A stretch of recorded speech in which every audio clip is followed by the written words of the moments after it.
Monday morning, January 19th. Thank you for joining us on ARC Rochester. I'm Abby Fridman. And I'm Dan Schrack. We have a lot to get to this morning, but first, we want to have a look at some of the news headlines that you need to know.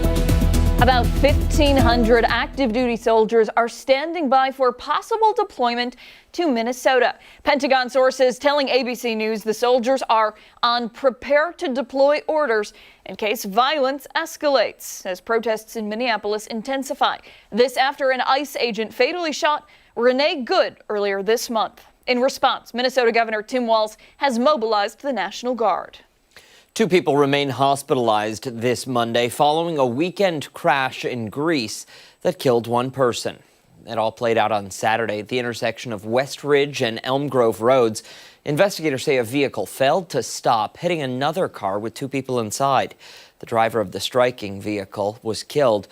A dog also died in this crash. No names have been released.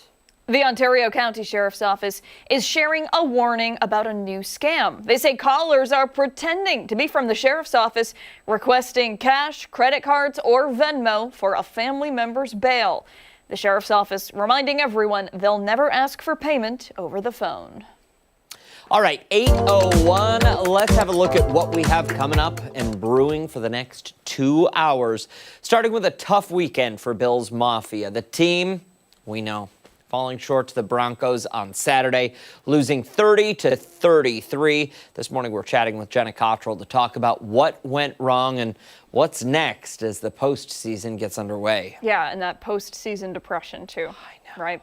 All right, then a closer look at a brand new production. It's bringing a lot of laughter to the stage in Mendon. We'll be joined by the writer and director of The Last Curtain Call. We're going to talk about the big characters, the backstage chaos, and the importance of local art. And later, we are honoring the legacy of Dr. Martin Luther King Jr. The president of the Greater Rochester MLK Commission will join us live from Kodak Hall ahead of today's community-wide celebration to talk more about this year's theme and why Dr. King's message matters still today. All right, before all of that, a check of our Monday forecast. We're going to be seeing mostly cloudy conditions out there. We're also going to see some light snow return to parts of our region. We have meteorologist John Boinagurio with us to talk about it. John, great to have you here. Weather, not great. Yeah. At all. It's January. It's Rochester. This is what we expect. For some people, that's a good thing. For some people, they'd rather not have to deal with the snow. But we are going to see the snow across part of the area today. You see it right now out towards Niagara Falls, southern Ontario. And eventually, we're going to see the wind shift a little bit to become west-southwest, and that'll push that snow back to the south and eventually across part of Monroe County as well. For us, locally, we're going to see a lot of clouds today. Few snow showers as we go in towards the afternoon. The wind is also going to pick up. We'll see wind gusts near 35 to 40 miles an hour. And the temperatures are going to be below normal today as well. 18 right now, teens to our south. And you see those numbers just aren't going to move very far. You can take a look here at future weather. That band does start to drop back to the south and east a little bit as we go into the afternoon, but temperatures, they're not moving very far. We'll see those numbers getting into the single digits tonight as that band really starts to solidify itself south of Buffalo. It's going to stay south of Rochester tomorrow. Just a cold day on Tuesday as well. Those numbers in the low teens, upper single digits for the morning hours. Wind chills tomorrow are just going to be really, really cold. So today is not going to be that bad when you consider the air tomorrow. We will see colder air on the way as well by the second half of the week. So it's January. Yeah. It's Rochester. It's what we expect. You brought up a good point earlier, though, Dan. Whenever the forecast is like a little more unpleasant than normal. Yeah, they're gone. Mark and Marty both are gone. Yeah. And they make you come in. Yeah. Poor John. Did they give you any advance warning or no? About the schedule? Yeah. Or about the weather? About the weather. Do you just now assume, I'm on the schedule, it's not I know be nice. During the summer, I'll be working days that are just fine, so I'll take it now. Okay, fair enough. Thank you, sir. Okay. All right, let's go off the top and start with some things that have piqued our interest this morning. I will start things off today. We've talked about how nowadays people are always recording, right? Ring doorbells, social media posts. It's hard to escape all of the constant recordings that people make on their cell phones. Well, unfortunately, that was the case for an employee at Crumble Cookie, and now they're in the hot seat. This video that was shared last weekend shows an employee at a Crumble location in Florida. Where else, right? You're going to see it here in a second, with their foot out of the crock, resting on a baking sheet. This video has earned more than 33 million views. Apparently, after doing a little digging, the video is more than just a year old, but it resurfaced once again. This employee, I don't know, maybe felt like the dogs were getting a little toasty inside those rubber prisons, also known as crocks, and they just needed a little air. The person recording the video quickly canceled their order and left the building. A lot of people sharing their disgust, though, on social media, because obviously feet. Others, though, trying to make light of this stinky situation. They've been calling it fungal crumble. Oh, that's disgusting. I know, right? In light of the recent internet resurgence, Crumble shared a statement reminding everyone that the video is old. They say it doesn't reflect their current operations. That store location, by the way, has also come under new ownership in the recent year, which is just a coincidence, I suppose. Let's take a look at some of the comments, though, because people, kind of weird comments. This person said, "Y'all see the mutants in 99% of our restaurant kitchens? LOL, we are okay. It'll bake out." This person goes on to say, "I think and feel like there are so many things that we don't see when we go out and get fast food or eat out anywhere. What are they doing when you can't see?" Kind of some food for thought, some fungal crumble for thought. Kathy says, "Just another example of what happens out of view in many food establishments." So kind of a similar sentiment there. Another one says, "Crumble cookies aren't very good in the first place, so when you add foot sweat to the recipe, I'm out." And I think maybe one more. This person said, "That's the least of their problems with them nasty doughy cookies." Listen, those people went off. They did. But here's the thing, right? There wasn't a ton to go off with this story. So I was like, I figured we'd chat about it a little. Listen, I hate to call people out, but that's gross. It's disgusting.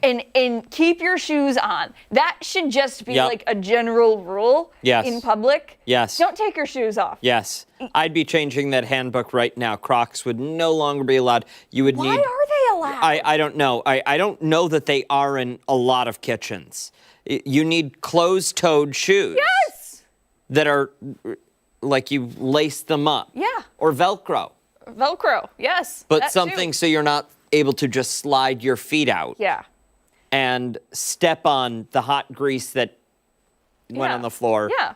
Or I don't know, whatever. make a batch of hangnail chocolate chip cookies. Oh, gosh. Gross. Toe jam cookies. Toe jam cookies. I meant to work that in somewhere. What's one of their good ones? I have no idea. Red velvet and corns. Ew, stop. I'm trying to think. Toffee toenail. Ooh, toffee toenail.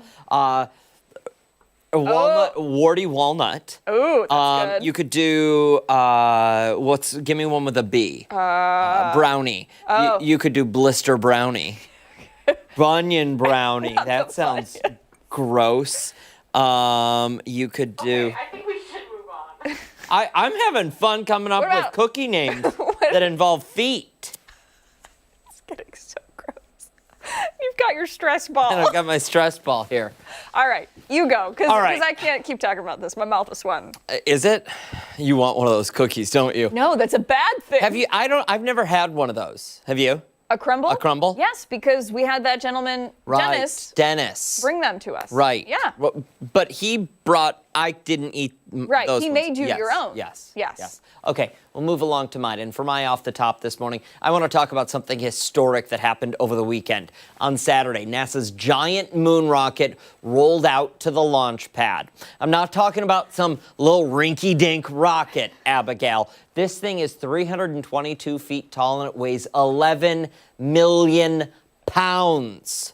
Over the weekend, it crept to the launch pad at 1 mile an hour. Wow. Thousands of people showed up during the pre-dawn hours to watch the massive machine inch its way to that launch pad. Here's why this matters, because, ladies and gentlemen, we are preparing to go back to the moon. The mission is called Artemis 2. It could lift off as early as February 6th. That's less than 3 weeks from now. 4 astronauts are going on a 10-day mission flying around the moon before turning back to Earth. The mission marks the first time, marks with an E in it, for the first time humans have gone to the moon since 1972. The last people on the moon were Gene Cernan and Harrison Schmitt. Only 4 of the 12 Apollo moonwalkers are still alive. Buzz Aldrin turns 96 tomorrow. Wow. And this is cool. This mission is making history with Victor Glover, the first person of color to travel the moon. Christina Koch will become the first woman, and Jeremy Hansen will become the first Canadian. That's incredible. They're going further from Earth than anyone has ever gone before. And they're not landing, not just yet. This is really just a test flight. They're orbiting the Earth twice. They'll head to the moon, they'll loop around, they'll come back 10 days, done.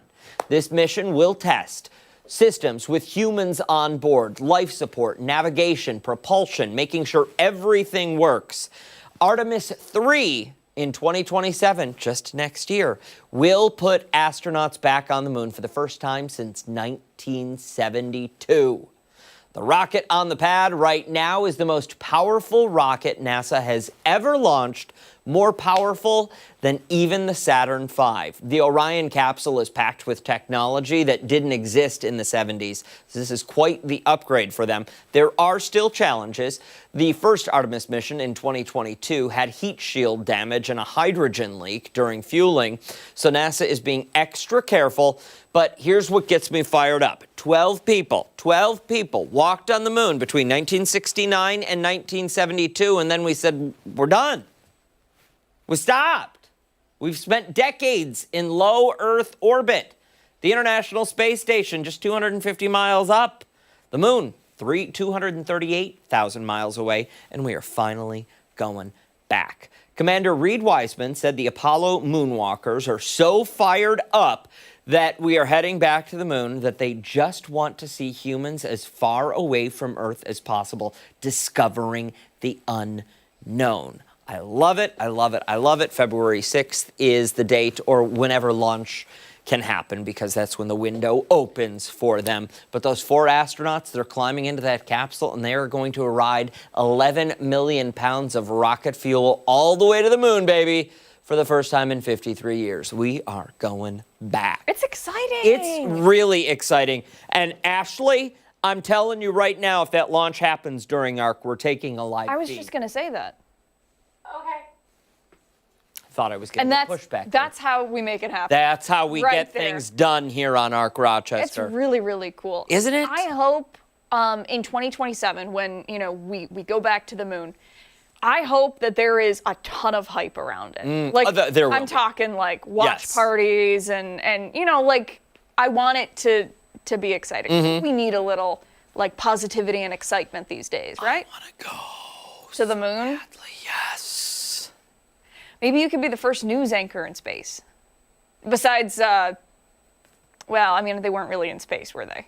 The brink of space. Yes. The brink Correct. of space. Correct. Yucking. Yes. Though they were past the Kármán line, so they're going. with Maybe you space. could be the first news anchor to the moon. Boom. Boom. To the moon, Alice.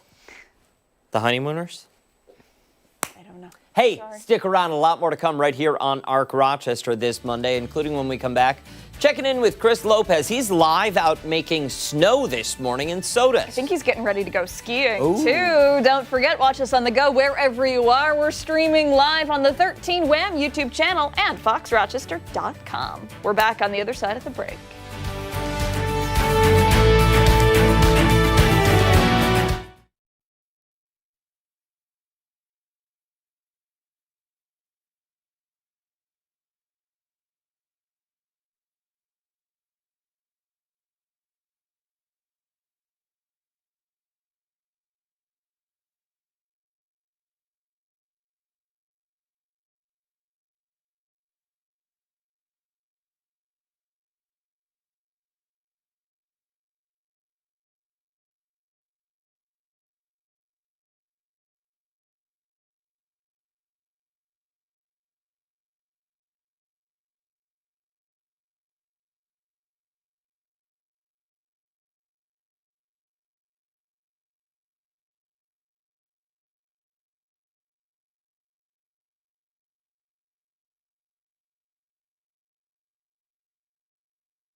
8:16 this morning. Winter is here, and for skiers and snowboarders, that means it's game time. Yeah, Chris Lopez headed to Brantling Ski Slopes in Sodus. He is showing us how they stay prepared for all athletes, and also he wanted to get a little skiing lesson. We go live to him now.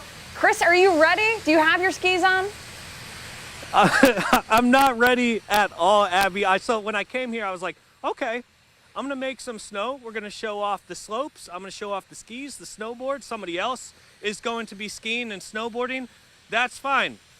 At about 7:50, I just asked, you know what, can I ski? And I was given the okay, so that's when we bring in Alex. He's gonna be my instructor for the morning. Alex, how long have you been skiing for? Ever since first grade, and I actually learned here. Okay, and I asked you, my first question to you, how long did it take you to be able to ski efficiently? I'd say roughly about a year. Okay, so in the next 3 minutes, I'm not going to be able to ski efficiently. I don't even know if I'm going to be on the skis, but take it away. What should I know? Because I have no idea what's going on. Well, first thing is we got to get your skis apart. So they basically just slide apart. I'm going to throw my pulling on down here. They just pull apart like that. Okay. Okay? Then we're just going to put them on the ground. Now, next thing is, see this here? The ski boots have a little toe on them. That little toe goes in that slot, and then you gotta line your heel up, and when you push down, this will click up. Okay. Now you're in the ski. So, when you get in, always get in with your downhill foot first. Otherwise, you'll kind of slide down the hill a little bit. All right, that's So you not wanna good. give it a Not good try? at all. Yeah, I'm going to get in. Okay. If I have right. a bad back, is that not going to be preferential for learning how to ski at all? Probably not. Okay, all right, it's fine. You should be good though. Oh no. Here. I'm already sliding down, Alex. All right, get the toe in first. Push the toe in a little more. There you go, push down hard. Oh. Yeah, ready? Get that foot up. There you go. Now in. Now push your heel down. There you go. All right, you're in that one. All right, I'm already scared. We already had a little bit of movement. I was not expecting that. You're good. You're doing good. All right, now we're gonna try the other one. Okay. Okay. Should I hold? Okay. I'm holding on to photojournalist Matthew Trupita's hand and shoulder. Go ahead, get your toe in. Yep. All right, now push your heel down. There you go. You're in. You're Okay. skiing. Lesson one. Okay, I'm ready. Should I? All right. What's next? All right. So now we're gonna go downhill just a little bit. We're going downhill already? You told me we're not going downhill at Here's all. the most important thing. I'm gonna get in mine and I'm gonna help you, okay? Okay. I've never skied before. I'm from Arizona, in case you didn't know. There's not too much snow unless you go north. Wow. All right. So this is how you're stopping. It's called the pizza. So you're just gonna angle your two skis forward. You're gonna lean into the front of your boots a little bit. You said it's called the pizza? Yep, pizza wedge. You're gonna lean into the front of your boots a little bit. You want your poles? Yeah, I'll take them. I don't know if I can hold the mic and if I'm gonna be able to hold the poles. This is scary. I'm not gonna lie to you. Those will help you balance a little bit. Okay. Now, at your own pace, slowly creep forward. You can use the whole hill. Slowly creep forward. Yeah, just give yourself a little push and pull. You're gonna make a wedge with your skis to stop. Make a wedge? Yep. So you're just gonna make a wedge, Okay. and then lean into the front of your boots just a little bit. Okay. It's not as bad as I thought. I'm sliding backwards. Yep. Okay. Try and come towards me now. All right. Oh, you came out. Hold on. Rule number one, stay in your ski if you're learning how to ski. We have much more coming up for you guys on Arc Rochester. I'm gonna at least try and get back in here, and then let's see if I can go down the hill. I don't know. I kind of Gonna just find want to out. keep Back watching. to you guys in I studio. know. Put the ski on, go down I'm the hill. so scared. We need to Don't see be it. scared. We need to see it. Scared. You're gonna be fine. I'm so scared. Why, Chris, you're going to be fine. All right. So they told me in Afghanistan too. You'll be fine. Oh my God. I don't know even how to respond to that in an appropriate manner. You don't. You go to commercial. No, turn around. Go down the hill. Oh, wait, I liked when you were going backwards. Do it again, Chris. Do it again. He doesn't even have the other ski on still. He can't get his foot in it. Yeah. All right. It's my left foot slipped out. Yeah. Amateur. Okay. All right. Thank you, sir. We appreciate it. When we come back, this morning's weather trivia. Meteorologist John Buenagurio joins us on the other side of the break. Really brought up after you. I know.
Welcome back. We have meteorologist John Buenagurio with us today. We're talking weather trivia. Yeah, we're talking January. It is going to snow. It's been snowing in parts of western New York, and we're going to talk about just how snowy we see our January. January is the snowiest month here in Rochester through the course of the year. So how many days, on average, do we see at least 1/10 of an inch of snow fall during January? How many days? Options: 18, 14, Hold on. 15.